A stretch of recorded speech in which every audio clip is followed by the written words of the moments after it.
Kelly here with the Kingsley Team, and we are here with Brandon Kefauver and Kelly Bellatino, our assistant and soon-to-be licensed buyer agent. And of course, Brandon is our newly preferred lender. We refer to him as super lender. Technically, he's a residential lender.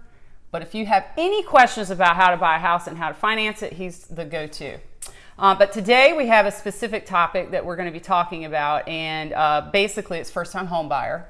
But that topic has come up, we think it's relevant right now because it's 2020, January, middle of January to be exact. And as we have gotten past the holidays and all that fervor with the celebrations and stuff, people that were thinking about purchasing beforehand are now really ramping up and coming around and asking questions. We have in particular had some people mention that they want to use their tax refund as a down payment. And we've had some other questions along those lines with first-time home buyers. So Brandon, for first-time home buyers out there, you guys have conventional loans, you have VA loans, you have FHA loans. There's differences between all of them. And of course, that's a topic for another day. Right. But what is the typical process for a first-time home buyer who comes to you? What's some of the first things that they do right out of the gate? So the first thing we want to do is definitely review their credit, especially with young first-time home buyers. They haven't established their credit.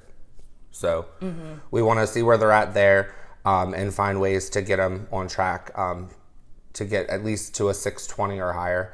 That's if they, by chance, don't have a 620 to start with. Correct. Okay, so some of the resistance that we get, I know with people that have not investigated getting a mortgage before, they have a real kind of fear about having their credit pulled. So can you talk about what exactly is involved in that? I mean, if they get their credit pulled, how much is it going to really affect? Like some of them are worried about it really dragging down their credit score if they get pulled for a mortgage. Does that happen, or? It does hit you as a hard inquiry. You have about 2 to 4 weeks on average to shop around because they know that you're going to shop for the best product and price that's on the market. So you won't see any additional negative impact to your score. If you checked with like 3 lenders, it's not going to show 3 different times that your credit was pulled. It's only going to show that one time. Correct. It'll show that it was pulled. It's not going to impact your score as far as another hard inquiry. But I think in general, even though it's a hard pull, it's not really gonna affect their score terribly. So, and then as long as they shop around within a certain period of time, usually what you said, like 2 to 4 weeks. 2 to 4 weeks. Then they should be good to go. Right. So buying a home is what you're wanting to do. You're gonna have to get your credit pulled. No way around it. No way around it. But once it's done, you have a certain time frame to even check with other lenders to see whatever products they may have. But generally speaking, it's going to be a conventional loan, 3% down. And then, of course, there's FHA for different debt to income ratios. FHA allows us to go higher if you have more debt and you're at a 3.5% down payment. Okay, so if they happen to have a little bit more debt than somebody who would qualify for a conventional loan, then they can go to FHA. Correct. But the trade-off is you have to put more money down.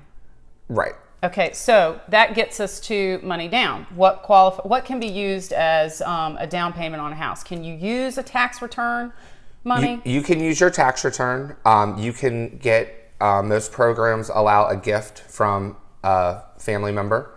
And if you have 401k, any retirement funds that you'd like to withdraw from, you can do that as well.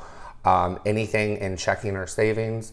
Does it have to be seasoned? It does have to be seasoned for 2 months. Otherwise, we would have to source where the funds came from. Cash is never allowed.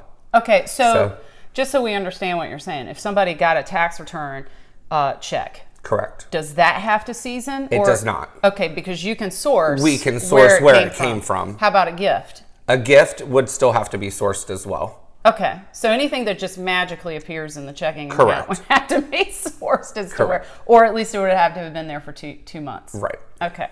All right. So, what are some other things that people should know when they first start thinking about buying a home? What are some of the things that might disqualify them, unfortunately, for a period of time? I know one thing is if you're looking at buying a house, don't go out and buy a car Yes. right away. Yes. Right? What are some other And people tips? have done that many times. You don't want to do that. You don't want to change your financial situation at all. Once you start the process and you're ready to buy, keep the same job. Don't have any type of change to income. Take on any new debt. Co-sign for anyone else. And that goes during the whole process until you close on the house. Until you close. Yeah, because that's another thing I know people have done. They get under contract on a house and then they go buy furniture for the house. And that can You throw it don't off. want to do. You don't want to do that. So for anybody, this is their first time through, just know that there is a little bit of planning involved. If you're thinking about, if you're going to be having any kind of a major job change, right? Right. I mean, if you get a promotion, that's different. different. That's Okay. different. Or if you change jobs within the same industry, is that right? I think I've heard that before. Like if you're a nurse and you're at Waccamaw and then You can, but you really don't want to. Okay, so it's good to not even do that. Yeah. Like just kind of stay Once you put. start the process, you kind of want to stay put through closing. Okay. All right. Well, these are all really helpful Yeah. tips, Brandon. Yeah. And we're going to be doing several of these. This is going to be kind of short and sweet, but stay tuned for some other ones. I know that another topic we're going to have coming up are those that have 1099s who are self-employed. We get a lot of questions about, I'm self-employed, I have a 1099, how can I buy a house? So that's going to be another video that we have coming up. Stay tuned for that. But for now, if you watched this and you have any questions that you would like us to answer that we didn't cover in this video, just message us, text us, call us, just let us know and we'll be happy to answer your questions. But again, this is our super lender, our preferred lender, and Kelly and myself, and have a nice day.